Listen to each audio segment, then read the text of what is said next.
اپنی سوسائٹی کی خواتین سے مخاطب ہوں میں، ایک بات ہمیشہ یاد رکھیے گا کہ ہم جس سوسائٹی کو بلانگ کرتے ہیں، اس سوسائٹی میں ہمارا اوور ایکسپریسو ہونا، ہمارا بلنٹلی کچھ کہہ دینا، ہمارا بہت زیادہ ووکل ہونا، ان سب چیزوں کو تو آپ بالکل الگ ہی رکھ دیں۔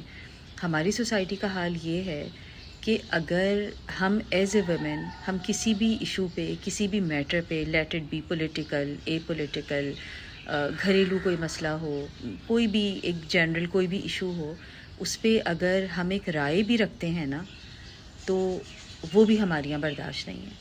تو اب آپ سوچیں کہ جس سوسائٹی میں ہم لوگ رہ رہے ہیں، اس میں اگر ہمیں ووکل ہونا ہے، ہمیں اپنے رائٹس کے لیے ایکسپریسو ہونا ہے، تو ہمیں کتنے پہاڑ سر کرنے ہیں۔ یعنی جس سوسائٹی میں if I have an opinion being a woman still I have an opinion, تو وہ بھی سوسائٹی ایکسیپٹ نہیں کرتی۔ تو سمجھیں اگر آپ خاتون ہیں تو اس سوسائٹی میں موو کرنے کے لیے آپ کو بہت زیادہ تیاری کرنی پڑے گی۔ And more power to all of us and to all of you, to all the women.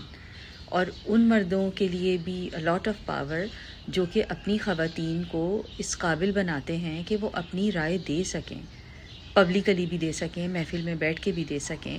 اگر آج بھی میں رائے دے رہی ہوں تو I owe that obviously to my husband, to my family. تو وی آر ریئلی گفٹیڈ، لیکن میں بڑی حیران ہوتی ہوں کہ خواتین تو اپنی رائے تک نہیں رکھ سکتی، کسی بارے میں اپنا اوپینین بھی نہیں دے سکتی، نہ ان کو کوئی مشورہ کرنے کے قابل سمجھتا ہے جنرلی۔